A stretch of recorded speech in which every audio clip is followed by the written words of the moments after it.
Assalamualaikum warahmatullahi wabarakatuh. Waalaikumsalam warahmatullahi wabarakatuh. Bismillahirrahmanirrahim. Pada yang hormat Bapak Dr. Andes Dihanarso MPD dan juga Bapak Ibu peserta seminar orientasi pengenalan nilai dan etika instansi bagi P3K, terkhusus kepada Ibu Dairah yang akan menyampaikan laporan orientasi pengenalan nilai dan etika instansi bagi P3K. Tidak perlu panjang kata, mari kita dengarkan paparan dari Ibu Dairah. Kepadanya kami persilahkan. Terima kasih kepada Bapak Moderator. Assalamualaikum warahmatullahi wabarakatuh. Waalaikumsalam warahmatullahi wabarakatuh. Yang terhormat Bapak Dihanarso MPD sekaligus mentor dan Kepala Sekolah SMK Negeri 1 Songgung yang sudah memberi kesempatan saya untuk memaparkan hasil laporan orientasi pengenalan nilai dan etika instansi bagi P3K 2025 Provinsi Jawa Tengah.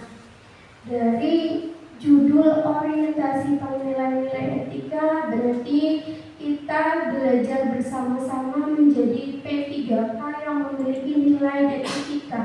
Nilai etika yang seharusnya diharapkan bagi Provinsi Jawa Tengah, khususnya kita sebagai P3K, yaitu memiliki etika ataupun karakter yang baik dan positif bagi contoh anak didik kita. Karena kita adalah sebagai artis, sebagai contoh bagi anak-anak kita, teladan bagi peserta didik, bagaimana kita tingkah laku karakter apapun yang dilakukan kita sebagai ASN ataupun kita terkhusus sekarang alhamdulillah dikasih rezeki sama Allah sudah diangkat menjadi seorang CPNS ini.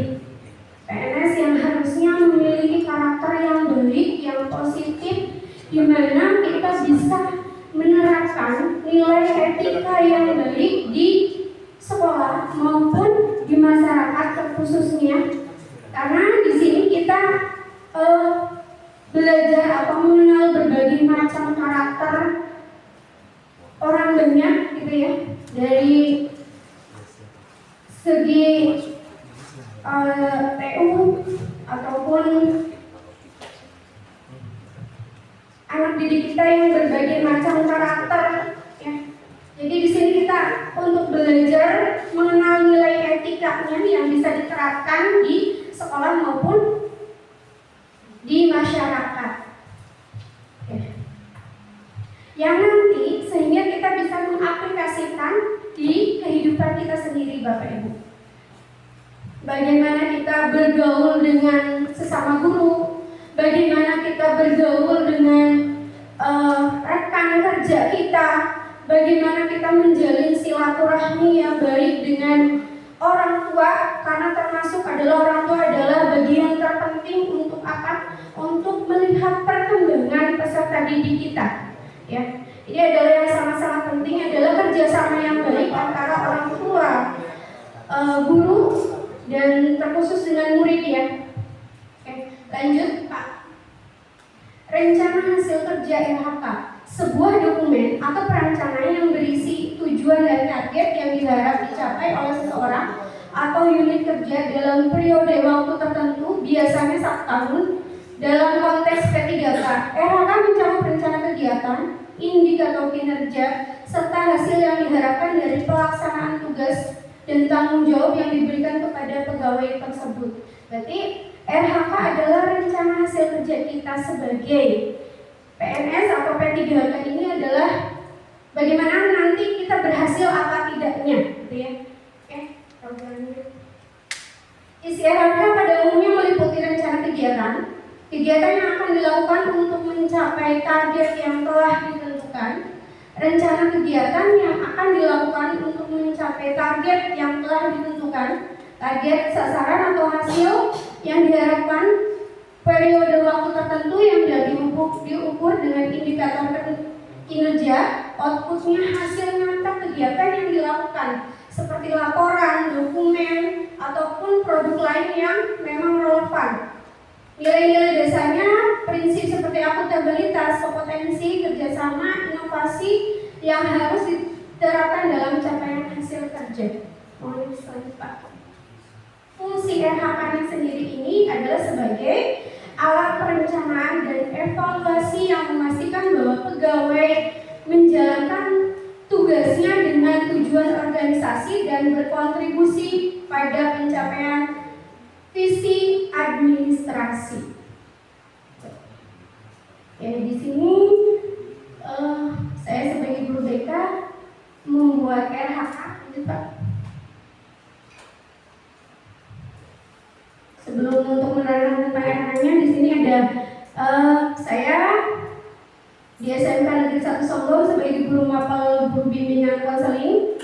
Masa kontraknya tahun 2024 sampai 2029 sebagai P3K. Tujuan instansinya menghasilkan tamatan yang berakhlak mulia, menghasilkan tamatan yang terampil siap kerja di dunia industri, menghasilkan tamatan yang cerdas siap melanjutkan ke jenjang pendidikan yang lebih tinggi, menghasilkan tamatan yang mandiri, mampu berwirausaha sesuai dengan kompetensi keahliannya, menghasilkan tamatan yang peduli pada lingkungan sekitarnya. Oke, lanjut, Pak. Oke, yang memberikan rekomendasi strategi pemenuhan mutu berdasarkan hasil monitoring evaluasi pada para satuan pendidikan bersama-sama dengan wakil kepala sekolah lainnya menyusun RKS, mensosialisasikan kebijakan kepala sekolah yang berkaitan dengan manajemen mutu. Lanjut. Rencana hasil kerja pimpinan yang diintervensi. Yang pertama adalah meningkatkan program kerja sekolah dalam bidang manajerial, kewirausahaan, supervisi guru dan pendik dalam penyelenggaraan atau pengelolaan sekolah. Rencana hasil kerjanya upaya meningkatkan aspek karakter siswa dan budaya kerja industri. Aspeknya kuantitas, kualitas, waktu, indikator kinerja individunya, dokumen program, presentasi kualitas program, ketepatan waktu pelaksanaan, targetnya dokumen 80% sampai 100%, 12 bulan. Kegiatan tahapannya menyusun tahapan program. Yang pertama adalah konsultasi dengan atasan mengenai kegiatan pembelajaran, melakukan koordinasi dengan atasan, diskusi dengan kepala sekolah terkait RHK, membuat jadwal dan target capaian. Tersusunnya program dan target capaian, penerapan nilai yang berakhlak. Dalam hal ini nilai berakhlak berarti nilai yang seperti apa, Bapak Ibu? Nilai yang berakhlak berarti nilai yang baik, ya. Saya melakukan diskusi dengan kepala sekolah dan kepala program dengan sikap terbuka terkait pembelajaran bimbingan konseling pada materi stop bullying. Dalam hal ini saya menerapkan RHK untuk yang sekarang lagi booming sekali, Bapak Ibu, tentang kasus bullying di mana-mana. Setiap hari kayaknya ada kasus bullying, bahkan dari taman kanak-kanak SD, SMP, sampai SMA, dan yang terakhir di universitas. Dalam ini saya menyoroti kenapa kok sampai kasus bullying ini sangat begitu luar biasa, ya, baik secara verbal, non-verbal maupun seksual. Dan saya menggunakan dua teknik, Bapak Ibu, untuk menerapkan kasus bullying ini. Yang pertama adalah tentang CBT, Cognitive Behavioral. Yang kedua tentang teknik asertif. Contoh untuk teknik CBT yaitu mengajarkan siswa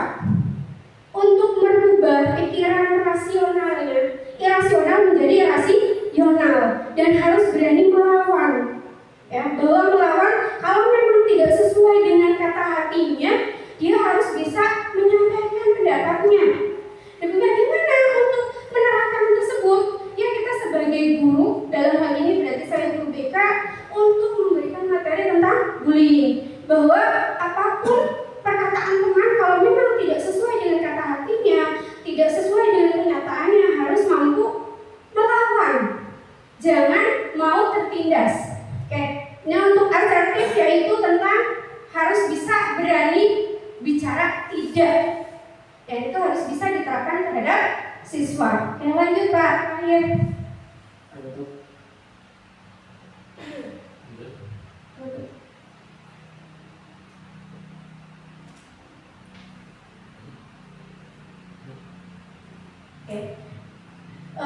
Dalam penutup, mari kita ingat bahwa profil pelajar Pancasila adalah dimensi landasan bagi masa depan yang lebih baik. Mari kita terus menjaga, menghayati, mengamalkan nilai-nilai Pancasila sebagai landasan kuat dalam setiap langkah kita menuju kemajuan keharmonisan bangsa. Terima kasih atas dedikasi dan semangat memperkokoh kebangsaan kita bersama. Ya, mungkin itu saja yang saya dapat paparkan tentang organisasi, nilai dan etika P3K tahun 2025 Provinsi Jawa Tengah. Monggo bagi yang mau bertanya, silahkan. Terima kasih atas paparan Ibu Dairo. Kita hapus dulu. Luar biasa. Sebelum kami tutup acara paparan dari Ibu Dairo, apakah dari peserta seminar ini ada yang masih bingung, ada yang perlu tanyakan? Silakan. Ya, perkenalkan nama dan instansi dari Bapak. Waalaikumsalam warahmatullahi wabarakatuh.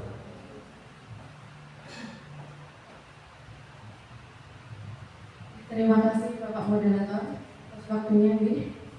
Oke, Bu, perkenalkan nama saya Ibu Anissa Rizky Ratnasari dari SMA Negeri 2 Brebes. Oke, Bu, setelah saya melihat pemaparan yang dengan paparkan, saya melihat beberapa RHK yang sudah dibuat dalam 1 tahun, Bu. Oke, saya yang mau ditanyakan, satu, bagaimana cara Ibu mengukur RHK itu agar berhasil dalam 1 tahun? Ya, terima kasih. Assalamualaikum warahmatullahi wabarakatuh. Terima kasih untuk Bu Anissa dari SMA 2 Brebes. Saya coba jawab ya Bu. Keberhasilan diukur berdasarkan perbandingan antara target yang ditetapkan dengan realisasi yang dicapai. Yang diukur menggunakan indikator kinerja atau IKI yang telah disepakati bersama. Seperti itu Ibu. Gimana kira-kira Bu Anissa? Sudah luar biasa jawabannya. Barangkali Bapak Ibu ada yang perlu menambahkan? Cukup? Alhamdulillah. Bapak Ibu, presentasi atau pemaparan dari Ibu Dairo telah selesai. Mari kita tutup acara kegiatan ini dengan bacaan Alhamdulillahirabbil alamin. Dari kami sebagai moderator, apabila ada kekurangan mohon maaf. Assalamualaikum.